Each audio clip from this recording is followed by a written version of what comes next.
So my name's Ajia May Moon, and I'm from Vancouver, BC. And I've done lots of traveling over the last 5 years.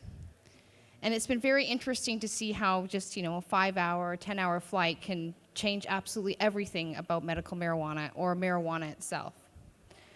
And I wasn't very keen on actually doing the research, which has been problematic in the last few years. And I found some very intense anti-cannabis laws during my adventures. I want to say that specifically South Korea and Indonesia are probably the most problematic choices that I had decided to go on for an adventure.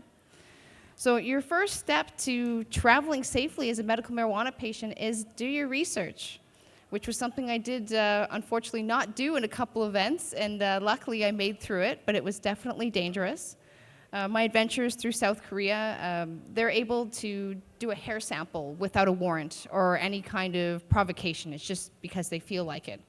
And having marijuana in your hair follicles, even for as long as before you got to the country, is considered possession. And if there's multiple rings, then you're going to go in for hard time, hard labor to be rehabilitated, which is pretty frightening, and I didn't realize until I had been there for 2 days. They monitor a lot of your internet use, your telephone use. I started getting warnings. Of course, I don't speak Korean, nor do I read it. So I was getting messages in my inbox letting me know that certain things are being blocked due to the content being prohibited within the country. And it definitely was problematic. I apologize, I'm cutting out here. Also, on my adventure to Indonesia, it was even more problematic. For possession was about 15 years in prison. Like a half joint could land you there for quite some time. I didn't smoke any marijuana in those particular countries out of fear of what might actually happen to me. This one's worse? That was fine. Okay, we just had a bit of a glitch. Oh, it's because they're recording it. Ah, fair enough. Huh? Testing. There we go. We're back on again. Oh, that's all right. So during those two particular adventures, I chose not to use any marijuana whatsoever.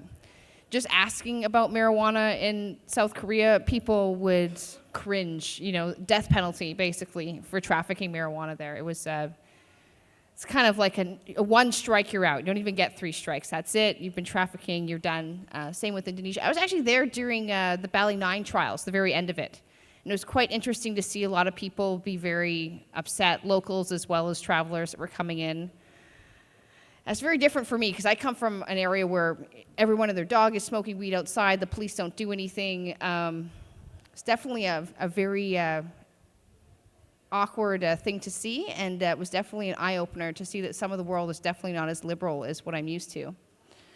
Some of my other adventures have brought me to places where marijuana is a little bit more lax. In America, which is quite interesting, they have no federal program except for this few selected people that have been grandfathered in to get this cool tin of marijuana, and they're all in pre-rolled joints, kind of prepared the way the Canadian government used to give us our federal weed. But everywhere else, it's done by the state. So coming into the country can be a little bit dodgy as well. If you admit to using marijuana or they find any kind of information on you about marijuana, they can deny you at the border and send you right home, which is very problematic. So I tend to turn off my Facebook. I make sure that my email is disabled. Unfortunately, some of my friends that will text me dodgy stuff are blocked temporarily till I get through the border. And somehow I've been able to make it through. But it's definitely a lot more marijuana friendly there, especially in the bigger states like Colorado. Washington State is very big. I've gone there quite a few times. Actually, I've got an article here about my adventures to Washington, and they have recreational marijuana, which is incredible. All you need to do is provide a piece of paper that says you're the right age with your driver's license or picture ID, and they just serve you just like that. It's pretty incredible. But on one of my adventures, one of my friends in the other car admitted to smoking weed through the American border, and they banned them all from the States permanently, which is pretty out there. So you got to watch out when you go traveling, and you also have to be prepared as either a recreational user or a medical user that you could be sent back, that could be your last time visiting that place. And in some cases, it could mean that you're stuck there, especially in like the Korean circumstance. They can hold you there, and there's no way to get you back until you've served your time, which is terrifying. You know, I wouldn't, definitely now that I've done more research, I would not want to go and travel somewhere where they could just keep me for that amount of time, just based on what I've done in my past or abroad. In my adventures here, getting weed has actually been very complicated. It's certainly something you don't talk about at the border. I haven't been asked directly, but I'm under the impression that you can be sent back as well for admitting to recreational marijuana use, whether in your country or outside of it. But it's hard to find it, and then you come to Nimbin, right? And everybody has weed in Nimbin. That's really, really cool. Canada's a little different. You can kind of find weed in every major city without it being too, I guess the word is dodgy, you know? Go to Sydney, and the only place you can really get weed is King's Cross, and that was quite the adventure, trying to find marijuana in King's Cross. That was 2014. We were here doing that. I actually made a little video, and I was a little worried to post it on the internet due to the fact that that could definitely come back to haunt me sitting at the border trying to get back into this beautiful country. New Zealand is an interesting place. I managed to go there once. They have no marijuana at all. Marijuana is just not recognized. They don't have medical, they don't have recreational. I found it very hard to find, but once I did find it, it was easy to get a good supply, but it was certainly something that people don't really talk about. And because it's so small, I think that's the other worry, is that if someone finds out that they're selling it or smoking it, that the other side of the island's going to know by the end of the day. It's quite a beautiful place, New Zealand. I stopped there 11 times before I finally got a chance to visit New Zealand.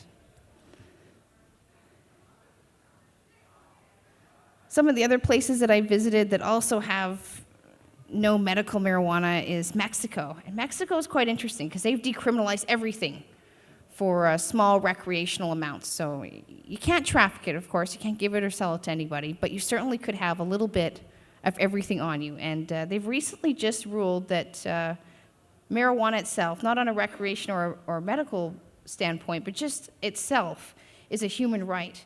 And I find that really interesting that they've managed to go against the UN despite their ties and bring all that to light in the last few years. Uruguay is not regulated by the UN, and they have also made it's medical and recreational marijuana fully legal in their country. We can get it for like $1 a gram. And I've always wanted to go there, and now that that's an open market, it's something I would certainly like to explore. My adventures into Amsterdam have also brought me some really interesting situations, that's for sure. They don't really have a medical marijuana, they kind of just have recreational marijuana. And it's interesting how no one has kind of like a real legal medical marijuana system, whether it be federal or however you want to call it, but the only real one is Uruguay. It's completely illegal to transport marijuana in Amsterdam. It's illegal for them to bring it into the cafes, but it's legal for them to sell it. It's legal for them to buy it, and only in small quantities, too. It was 5 grams you're allowed to carry on you at all times. Of course, a lot of people just smoke a whole bunch of it, and they go to another cafe, and they just keep doing that, but you're supposed to have no more than 5 grams in a day. They also have legal mushrooms, which is a very interesting concept. They have truffles almost in every window. Some people claim that you can use those for medical purposes as well to help with PTSD and other emotional issues in small doses, but still, it's something that's out there to consider, that's for sure. There's some other really crazy places that don't allow marijuana. North Korea has also been, speculated, it's legal. It grows everywhere there, but it's totally illegal. Same thing, death penalty. It's just not something that people are allowed to openly do. We were really lucky here in Australia because they're starting to open up to medical marijuana, starting to allow people to, I believe you have like 8 people now that are in your system, which doesn't seem like a lot, but it's a start. Places like, Korea, Asia, they just don't have those kind of things, and they don't offer any kind of leniency towards using those kind of drugs, whether it be for medicinal or for recreational purposes. On some of my friends' travels, which I haven't dared to go there, Costa Rica was one of them that came up. Haiti was another one. I did go to Haiti, but I didn't actually search for marijuana at that point. I was too scared at that early stage in my traveling career. But I did have one friend that went there, and she found a lot of good weed. But same thing, it's totally illegal again. You really got to watch what you're doing when you ask for weed. In some cases, you have to have a bribe ready for the cops, especially if you're going to like developing areas. Doing your research is not that hard these days. There's a lot of great websites where people have gone and done the journey themselves, and they have found the places where you can locate marijuana and where you can smoke it safely, and kind of the right times and the wrong times to be looking for it.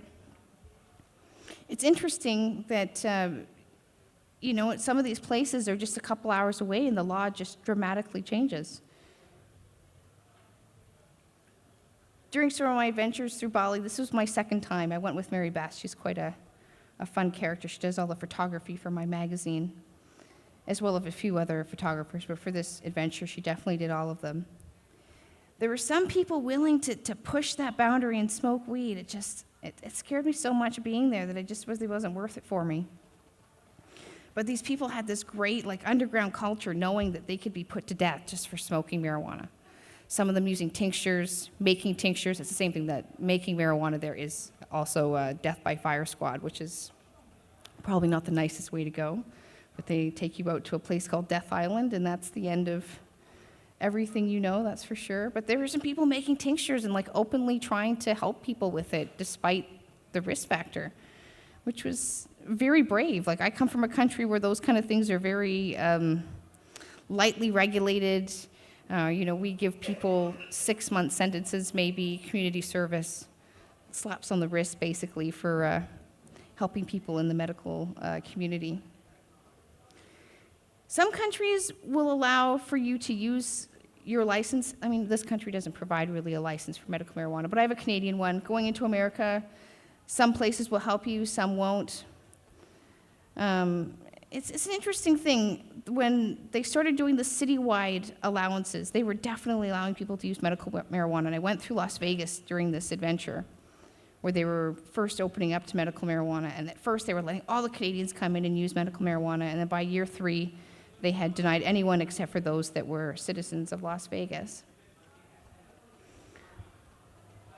I met some very fun people on these adventures, too, other healers, other people involved in medical cannabis in places that you didn't even know it existed. But then it's underground because people need to hide it in areas where the laws prohibit that kind of help for other humans. I've met a lot of people that eat cannabis because that's an easy way for people to hide it. And also it's a little bit more healthier because you're not smoking it. You're not getting all that carbon in your lungs, and you're able to just kind of digest it and absorb the marijuana, which is pretty cool. On all of my travels, I've never, ever smuggled any medicine with me. The only thing I've ever brought with me is my prescribed medicine. I actually have it here. And this has gotten me out of trouble so many times going through the American border. It's pharmaceutical marijuana, and a lot of people here are kind of worried about pharmaceutical. I kind of think that we need a world where all of the different versions of marijuana are available, where you can grow it yourself. You can go pick it up at the pharmacy. You can go down to the corner store. Anything that you need to be able to feel well, I think, should be available for everyone. I've met some really interesting, empowered women on these adventures as well. When I first did my adventures into marijuana, it was a lot of men, and now it seems to be pretty female-driven, especially in Canada. We're finding everyday people helping each other more and more in Canada because, well, the penalties are not nearly as high as they are in other places, which is quite cool. I suspect you guys will eventually end up kind of the way Canada and America's gone. You'll open up to more medical marijuana as time goes on. More people try it, the more your research and stuff comes up with positive results for how medical marijuana is used amongst the population. It's funny how a lot of people are so skeptical, though. They don't want to try something new, especially when pot first came out. They were really afraid to give it to children. They were very worried that it wasn't going to help them with their seizures, and people just went ahead and did it anyway. I actually met this woman named Erin Purchase, and she kind of pushed the grain there and eventually had to escape to a different state where medical marijuana was legal for her daughter. And she did it anyways, which is so brave, to go out there and save your child despite what the law may tell you. I've actually met these really incredible women in the States. This is where I met Erin Purchase in Washington at the HempFest gathering. And these women were all trying to help end these life sentences for marijuana, which don't exist in Canada. It was quite cool that despite the potential risk factor of a life sentence, they were making tinctures and they were helping people and delivering weed to those who didn't have money and needed the help. One of these guys, actually, his name is Jeff Mazansky, and they managed to get him out of his life sentence, which is incredible. It's like the first time in the history of America where we've let a lifer go. And our friends here helped, which was quite cool to see that happen. He's now enjoying medical marijuana in the state that he resides in. I'm actually going to see him this year at HempFest again. Some of these stories here are in my book that I have in front of me. It's called 12 High Chicks. That's kind of what started this book, was just traveling and acquiring medical marijuana and recreational marijuana, for that matter, on our adventures.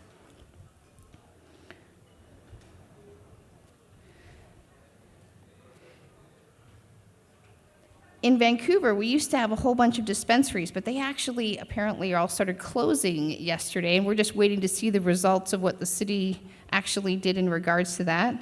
My staff so far told me nobody came, nothing happened, so that's looking pretty good. They also help people all over the world like the States used to do. You come in with a note, a prescription, anything, and they will help you with marijuana for sure in Vancouver.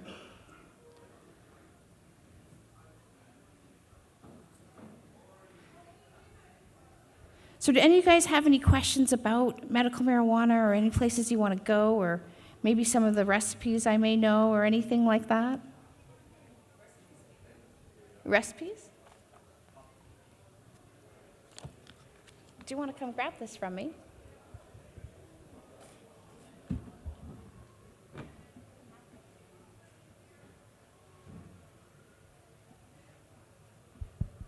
I'm not very good at baking, but Zika and her friend put that recipe together, and I actually got to try some. It's very, very good. They did it with some high CBD, and they also did it with some high THC as well. Yeah. Hi, kid, I got here. Anyway, I just wanted to say also to everybody that I don't know if it's on Facebook, it's somewhere, you might know Aisha, where watermelons, she and her mum do this lovely cooking video. Watermelon is from Vancouver. Watermelon is a it's called Baking a Fool of Myself. Now, I believe you can buy it on her website, and then she's got like the mini videos, I think, on YouTube. Yeah, I can find it for you, and I'll give it to you. I've only seen the media video, but it's just such fun for people who want to cook. And I just want to say thanks to all the Canadian pot activists. On my old Three Happy Cats channel, there's also a whole bunch of ways to make hash at home, how to make rosin, how to make butane butter, and a whole bunch of other recipes for just making the actual medicine itself, and tinctures as well. So if you want that, it's at Three Happy Cats on YouTube. Great. Perfect. It seems to be. Hi. Wait for the mic.